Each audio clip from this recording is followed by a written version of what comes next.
Hello, my name is Kevin Gomer. I am the Associate Director of Compliance here at the University of Minnesota. Today I'm going to talk about NCAA initial eligibility and give you some basics on the NCAA recruiting process. Here's my email if you think of any questions that you'd like answered during the presentation or afterwards. So the NCAA developed a really good resource for you. It's called the Guide to College Bound Student Athlete. It's really going to go in depth on everything that I'm going to cover today. Covers recruiting, covers eligibility. It's going to give you some sample questions to ask during the recruiting process. It's also going to cover academic information for Divisions 1, 2, and 3, as well as NCAA eligibility center registration for Divisions 1 and 2. Easy way to find this, just Google NCAA eligibility center. You can also search for the Guide to College Bound Student Athlete, and you'll be able to find this resource. So the NCAA Eligibility Center, they are located in Indianapolis, Indiana. They're run by the NCAA. They're going to be the ones that review all of your high school transcripts and test scores for all Division 1 and 2 prospects. Division 3, you don't need to worry about it from an academic standpoint. We encourage you to register during your junior year in high school. The reason being is because there's certain benchmarks that you need to meet, and it's best that you're constantly getting updated about whether or not your classes are going to be counting. And we'll go into detail about that later on. Unfortunately, there is a cost associated with registration for domestic students that is $90. You also have the option of submitting your test scores directly to the NCAA. It's the same as you would do if you want to get them sent to a school. You just mark code 9999. And then lastly, I'm just going to encourage you to work closely with your high school academic counselor. They're the ones who are submitting the information in the NCAA to make sure your coursework is getting approved. So an NCAA core course, this is 1 full year of academic credit taught at the grade appropriate level. The NCAA, they're the ones who approve these core courses, not your high school. So just because it's listed on your high school transcript doesn't mean you're automatically going to get it counted by the NCAA. Each high school, they have an approved course list. All courses not on your list, they will not count. If you have a course title that doesn't match your transcript with what the Eligibility Center has, it's also not going to account. That doesn't mean that you can't get updated information to try to get that credit for it. That's why it's important for you just to work with your high school counselor. So determining initial eligibility. So there's an academic component that you need to meet, and then an amateurism component if you want to compete at the college level. Under the academic component, first and foremost, you got to graduate. That's what you got to do in order to enroll in college anyway. So kind of step one is graduate from high school. Step two, you got to complete the minimum number of core courses, which we'll go over that in detail, how many you need to meet there. And then you need a minimum core GPA. So this isn't your high school GPA. You're only getting credit based on those core courses, and that's going to factor in. Typically, your core GPA is going to be a little bit lower than your high school GPA. And then lastly, you're going to need the corresponding test score that matches up with that core GPA. So it is a sliding scale. The higher your core GPA, the lower test score you need, and then vice versa. Same for Division 1 and 2. There is also an amateurism component to this. When you register with the Eligibility Center, they're going to ask you a number of different questions about what teams you've been playing on. Have you received any expenses from those teams? Have you won any prize money for competing in certain events? And we'll go over kind of some things to be aware of so that you don't jeopardize your eligibility.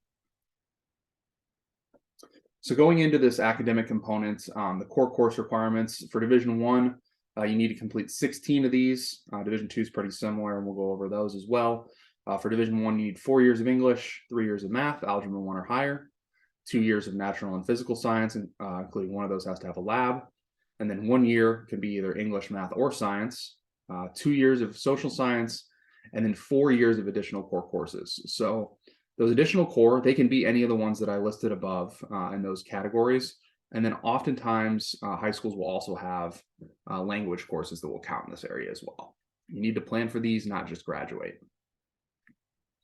As you recall from the beginning, I told you that I encourage you to register during your junior year in high school. The reason being is because the NCAA requires you to complete 10 of those 16 core courses prior to the start of your senior year in high school. 7 out of those 10 have to be in English, math, and science. If you're not planning ahead and you didn't meet these requirements prior to senior year, they don't allow you to catch up later on. That's why it's important to track on this prior to your senior year in high school. I've also sent the handout, which goes over the sliding scale for that test score that needs to match that core GPA. So you can find that on that handout to figure out what you need to do there. To give you some examples for the test score, we'll go into detail about that. But I do want to point out that for those of you who are current seniors enrolling in fall 23 or spring 24, the NCAA currently is not requiring test scores for you at this time. They are reviewing this for future years as well, but at this time, junior year on down, you do need to plan to take a test at this time. I also do want to point out that colleges still may require it to get admitted there. So just because the NCAA is not requiring it doesn't mean your school that you're applying to won't require it. So the NCAA, they use a sub-score to determine the minimum test score needed. For the ACT, you got your subsections broken down there, and then they'll total those up to give you a sub-score. Same with the SAT, you got your critical reading and math sections. They'll total those up to give you your sub-score. So here's some examples. So for an ACT composite score of 22, your individual sections, you got English 25, math 20, reading 23, science 20. That will total up to give you a sum score of 88. Admissions, however, they would only take into account the composite score of 22. There is some incentive with the NCAA to take a second test. If you improve just the sub scores of each section and just a couple of them, you can improve your overall sum score. So it looks like they improved their English, reading, and science scores to give them a better sum score. That's a 93. Admissions, again, only taking that best composite score. And then SAT, going to be calculated the exact same. For Division II, pretty similar to Division I, you still need 16 core courses, but you only need 3 in English, 2 in math, 2 in natural physical science, and 3 years of any one of those 3. You need 2 years of social science, 4 years of additional core courses. For Division II, you got to have at least a 2.0 GPA, and then those minimum test scores. Same thing, sliding scale. You'll have that handout for you as well. I talked about Division II. They moved to that sliding scale in 2018. I mentioned you want that minimum of 2.0. However, really what you want to do is get that 2.20 GPA because that makes you a full qualifier. And we'll go over kind of what that means here on the next slide. So for Division I and Division II, they're fairly similar. Division I, it's called a qualifier, academic redshirt, and a non-qualifier. Division II is a qualifier or a partial qualifier. The partial qualifier is this academic redshirt range for Division I. So for Division I, in order to be a qualifier, you need to meet the minimum core courses. You got to get the minimum GPA and the minimum test score, and that allows you to be eligible for scholarship, practice, and competition in your first year at the school. And then you get 4 years to compete. If you are in the 2.0 to 2.3 range in Division I, you're what's called an academic redshirt. This allows you to get a scholarship and practice with the team, but you're not able to compete in that first year, but then you still get 4 years to compete.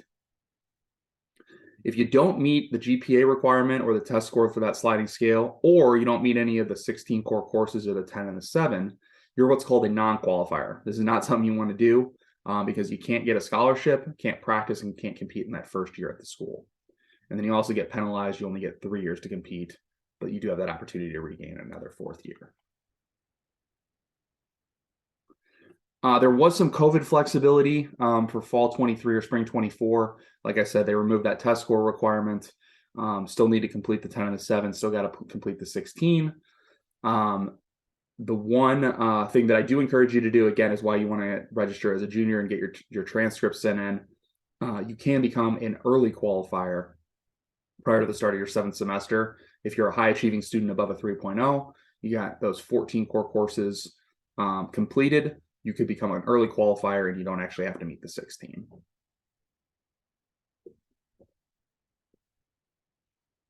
There was some other flexibility granted because of COVID. Distance learning, hybrid learning, and e-learning options will not require a separate evaluation by the Eligibility Center. Still get credit for those. Pass-fail courses. So if you were issued a pass grade for your class, you will still get credit earned. However, you only get a GPA assigned for that course if it helps you out. So if it's going to hurt your GPA, you won't actually get GPA credit. You'll just get that credit. So what that means is your overall GPA is above a 2.3, then you won't get a GPA score assigned. But if you have a below a 2.3, then they'll assign that 2.3 GPA for the course, and you'll get credit for that. Both of these policies are going to apply for future classes as well.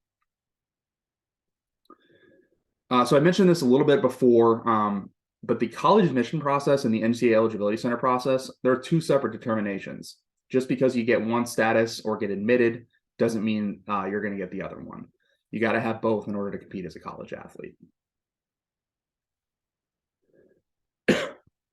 For amateurism, so this is that final step you got to do in order to be eligible as a college athlete. So some things to pay attention to and look out for. These are things you don't want to do because it jeopardizes your status as a college athlete. So you don't want to formally declare into a professional sports contract, compete with a professional team in hockey or skiing, or accept a salary for playing your sport. You also don't want to accept prize money that exceeds your expenses for an athletics event. So what does that mean? So for example, let's say you have an out-of-town competition. You had to pay for your flight, you had to pay for your hotel, you had to pay for your meals. Let's say that totals up to $1,000. Well, some events offer prize money, and let's say you won $2,000, you'd only be allowed to accept $1,000 of that because that matches your expenses. You also are not allowed to enter into any agreement or accept any benefits from agents. The one thing that I will point out here with the new area of name, image, and likeness, certain states are allowing high school athletes to be represented for name, image, and likeness deals. I would recommend consulting with your high school athletic director, your high school counselor, just because they might know the specifics related to your participation and agreeing with an agent for NIL and how that impacts your ability to play high school sports. So some general recruiting concepts, NCAA rules, they are designed, there's a lot of rules in place, but they're designed to protect you as the high school student athlete. The important thing here is ask as many questions as possible. You're learning about what it's like to be a college athlete, and you can't do that without asking questions.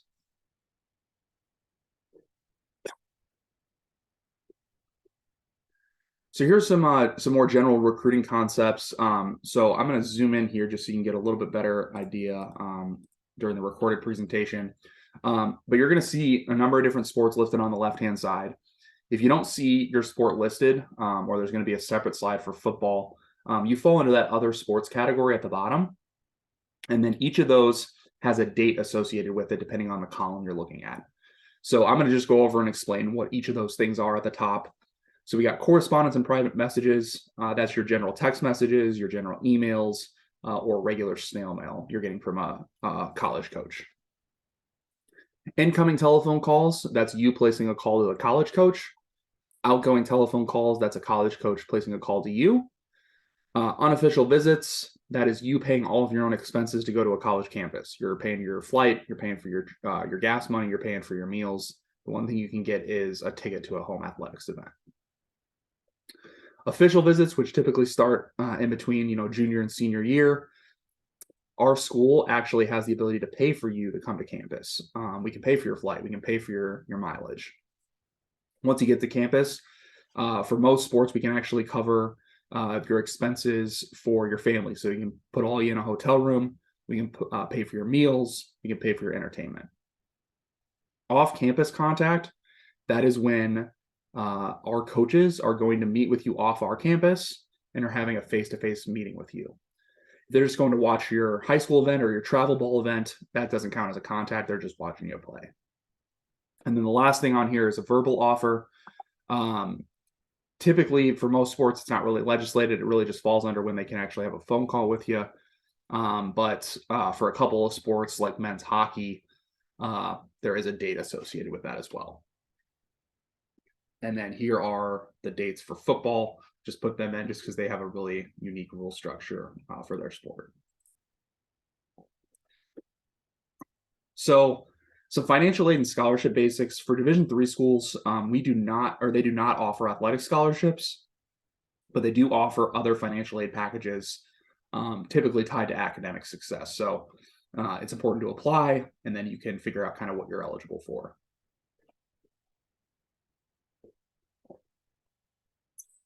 An NLI is a contract between you and the school saying you are going to attend that school for at least 1 year. What the school is doing in return for that contract is they are guaranteeing you an athletic scholarship. They have to accompany an NLI. Those are only for Division 1 and 2, just because Division 3 doesn't have athletic scholarships. It's really important before you sign that you understand what that means and that you're really sure that you want to attend that school, because there are some penalties if you don't attend that school. There's a variety of different types of athletic scholarships. These can be multi-year agreements between you and the school. They can also be just a single-year aid agreement. What is included in a scholarship? So a full scholarship, that is going to cover your tuition, your required fees, your room and board, your books, and your cost of attendance. Some sports, which we'll go into detail on, they offer up to that full scholarship, but they can also offer you a partial scholarship, so only covering some of those elements. Some schools will also offer you summer athletics aid. This allows you to get ahead, maybe not take as many classes during the school year.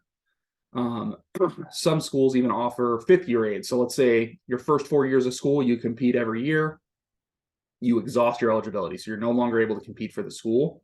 Well, if you haven't graduated yet, some schools will actually guarantee that scholarship so that you're able to graduate for that.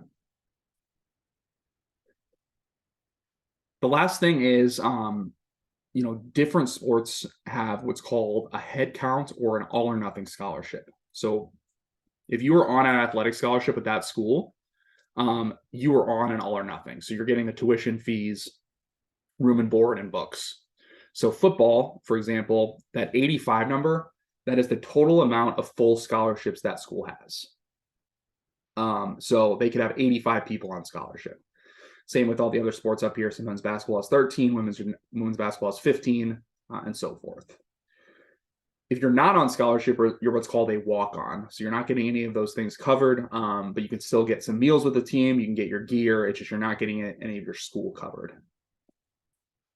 The other sports up here, they are what's called an equivalency sport. So they still have the same number of total scholarships available. So like hockey, both men's and women's, they have up to 18. However, they have the flexibility to break that down. So they don't have to put you on full scholarship. They could put you on the full, or they could put you on just a book scholarship and anything in between. So if you're one of these sports, that's really an important question you should ask when you're going through the recruiting process is that if one school is offering you maybe a 75% scholarship and another school is offering you a 50%, maybe you can talk to them and say, hey, is there any flexibility you can give me more? Maybe they don't have that flexibility because maybe they had a bigger recruiting class 1 year, but that's a question you can ask.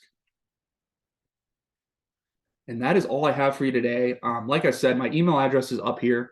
I'm here as a resource for you. Also, any school that's recruiting you, they're going to have a dedicated compliance person and they can answer any questions as well. But the biggest thing is, talk to your high school guidance counselor and continue to ask questions as you're going through the recruiting process. Thank you so much. Have a nice day.